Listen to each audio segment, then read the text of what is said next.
kind of give you an idea about what we were talking about earlier. We take our tower cam outside of 7th and range line. We got our flag out due to the east. And this, we got Venus, Mars, and Jupiter.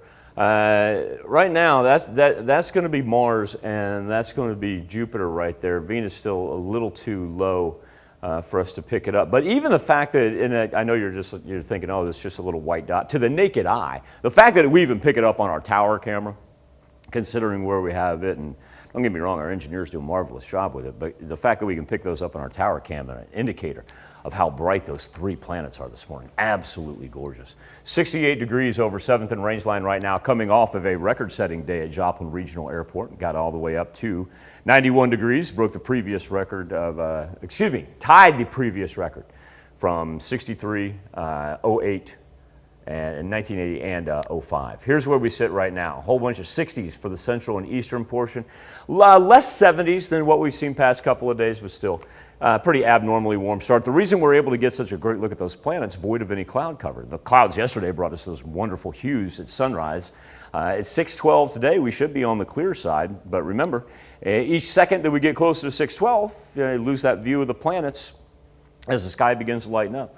Waiting on some low pressure to move in just to the northwest, not really associated with that cloud cover. It's yet to develop. We'll have until this afternoon and evening before we actually see some formulation. Kind of reset our temperatures here and show you that we're going to go from, let's say high 60s, low 70s, all the way up to the 90s later on today.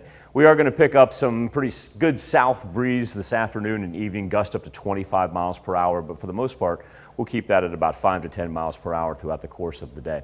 Future track for today, once again up into the 90s, 88 and 89 are records at Joplin and Chanute, so probably should be able to, instead of tying a record, actually break one. Then there's our low pressure, kicks in from the northwest. Rains expected for our far western counties Friday morning, not widespread though, it'll mainly stay out to the west because it's going to break up before it reemerges out here to the east. Now we'll pay attention for Friday afternoon and evening. So some thunderstorm activity that whips back in, kind of dominates the central and southern portion of the 4 states. Farther north that you go, it does appear that the drier that you will be. 7-day forecast, temperature is going to fall into the mid-80s. I say fall into the mid-80s. That's still about 10 degrees above what we'd anticipate for this time of year for over the weekend. And then we keep those chances for rain along with the warmer temperatures to begin next week.